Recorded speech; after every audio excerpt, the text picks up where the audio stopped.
नमस्कार, खबरें जारी न्यूज 24 पर मैं हूं आपके साथ मकसूद खान। देश और दुनिया की बड़ी और अहम खबरें लेकर दिल्ली में ब्रिक्स की आज अहम बैठक हो रही है। पहला सेशन खत्म हो चुका है। जिस तरह की खबरें हैं, भारत मंडपम में एस जयशंकर की अध्यक्षता, जो कि भारतीय विदेश मंत्री हैं, उनकी अध्यक्षता में यह हो रही है। ईरानी विदेश मंत्री अब्बास अराक्ची से भी इस दौरान भारतीय विदेश मंत्री एस जयशंकर की मुलाकात हुई है। पश्चिम एशिया संकट को लेकर बैठक में अहम चर्चा भी की गई है। अब से थोड़ी देर बाद प्रधानमंत्री नरेंद्र मोदी की मुलाकात होगी उन तमाम विदेश मंत्रियों से जो कि ब्रिक्स की इस मीटिंग में शामिल होने के लिए खासतौर पर दिल्ली पहुंचे हुए हैं। इसके बाद चूंकि पहला सेशन खत्म हो चुका है, अब दूसरा सेशन शुरू होगा आफ्टर लंच 3:10 पर। शाम 7 बजे भारतीय विदेश मंत्री एस जयशंकर की तरफ से जाहिर तौर पर डिनर यहां पर रखा गया है और कल सुबह 10 बजे तीसरा सेशन यहां पर होगा। 3 सेशन इसके बेहद अहम हैं ब्रिक्स के लिए। इस बार तमाम विदेश मंत्री ब्रिक्स में शामिल देशों के मौजूद हैं।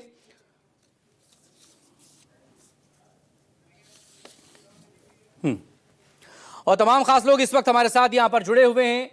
मेरे वरिष्ठ सहयोगी संजीव त्रिवेदी इस वक्त हमारे साथ जुड़े हुए हैं ब्रिक्स की इस मीटिंग पर अपडेट के साथ, क्योंकि पहला सेशन यहां पर खत्म हो चुका है। जो खास मेहमान हैं उनके डिफेंस एक्सपर्ट के तौर पर टीपी त्यागी साहब इस वक्त हमारे साथ मौजूद हैं। Former diplomat Sushil Singhal sir हमारे साथ मौजूद हैं। Group captain UK Devnath sir हमारे साथ मौजूद हैं और अर्थशास्त्री इकोनॉमिस्ट हैं प्रोफेसर राकेश कुमार। बहुत स्वागत है आप सभी लोगों का। लेकिन संजीव, शुरुआत आपसे ही।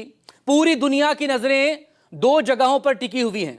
पहली, देश की राजधानी नई दिल्ली, जहां पर ब्रिक्स के 11 विदेश मंत्री इस वक्त मौजूद है। पहला सेशन खत्म हो चुका है। अब इसके बाद वो प्रधानमंत्री नरेंद्र मोदी से मुलाकात करने जाएंगे।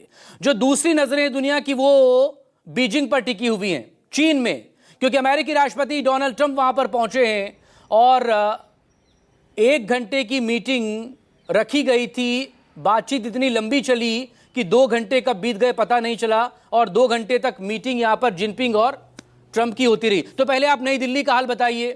नई दिल्ली में जो पहला सेशन हुआ है, यह पहला मौका है जब मिडिल ईस्ट जंग के बाद यूएई, ईरान और सऊदी अरब के विदेश मंत्री एक साथ एक प्लेटफॉर्म पर थे और जगह दिल्ली है। संजीव,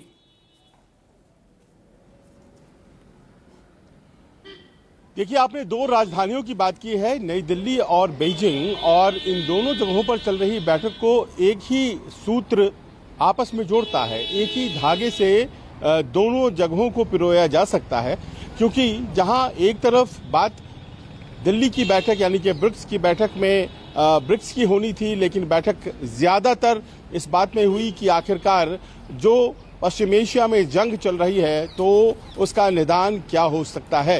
पहले सत्र में कम से कम यही बात सबसे ज्यादा दिखाई पड़ी। और वहीं दूसरी तरफ आप अगर बीजिंग की बात करते हैं तो वहां भी इस बात को लेकर के गुंजाइश तलाशी जा रही है अमेरिका के द्वारा कि चीन आखिरकार इस युद्ध को, जो कि अब करीब 75 दिन का होने जा रहा है, उसे खत्म करने में कितना प्रभावी हो सकता है।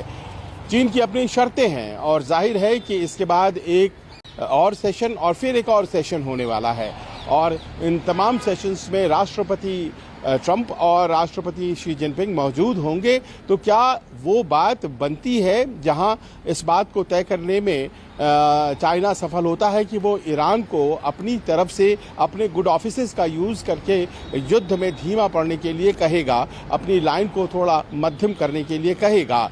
ये देखना है, क्योंकि बहुत सी शर्तें चीन की भी हैं और बहुत सी बातें अमेरिका भी अपनी तरफ से रख रहा है। लेकिन दिल्ली की अगर हम बात करें तो मकसूद, दिल्ली में तो ये बात अपने आप में बहुत महत्वपूर्ण थी कि आखिरकार जैसा कि आपने बताया वो एक पहला मंच है जिसमें कि परस्पर धुर विरोधी पक्ष जो है वो एक साथ बैठे हुए थे।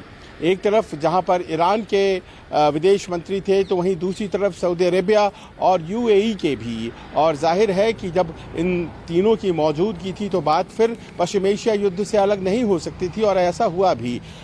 प्रधानमंत्री से मुलाकात के पहले का जो फिजा है उसके बारे में अगर हम बात करें तो विदेश मंत्री जयशंकर ने सबसे पहले जो अपनी बातें रखी उस बात में ही उन्होंने स्पष्ट कर दिया कि आज की तारीख में सुरक्षा और शांति सबसे प्राथमिक है, ब्रिक्स देशों के लिए सबसे ज़रूरी है।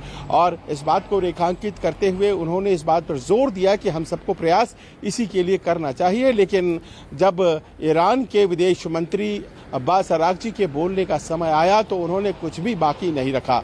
उन्होंने स्पष्ट तौर पर कहा कि ब्रिक्स को एक समुदाय के तौर पर इस बात के लिए तैयार होकर के अमेरिका और इजराइल को यह कहना चाहिए कि एक गैर कानूनी युद्ध ईरान के ऊपर थोपा गया है और जिसको ईरान अभी तक झेल रहा है पिछले 1 साल में 2 बार, और ब्रिक्स की सार्थकता इसी में होगी।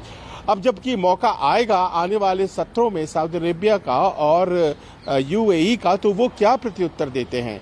यहाँ इस मौके पर मौजूद चीन के विदेश मंत्रालय से प्रतिनिधि आए हुए हैं और रूस के तो विदेश मंत्री ही आए हुए हैं, सर्गेई लावरोव। उनकी तरफ से क्या कहा जाता है इन बातों का इंतजार है। लेकिन ये देखना है कि संयुक्त जो अगर बयान आता है, जॉइंट स्टेटमेंट आता है मकसूद, तो उसमें ऐसी कौन सी बात निकलती है जो पश्चिम एशिया के युद्ध को समापन की तरफ ले जाती है। जी संजीव, प्लीज आप मेरे साथ बने रहिए। एक फर्स्ट कमेंट ले लेते हैं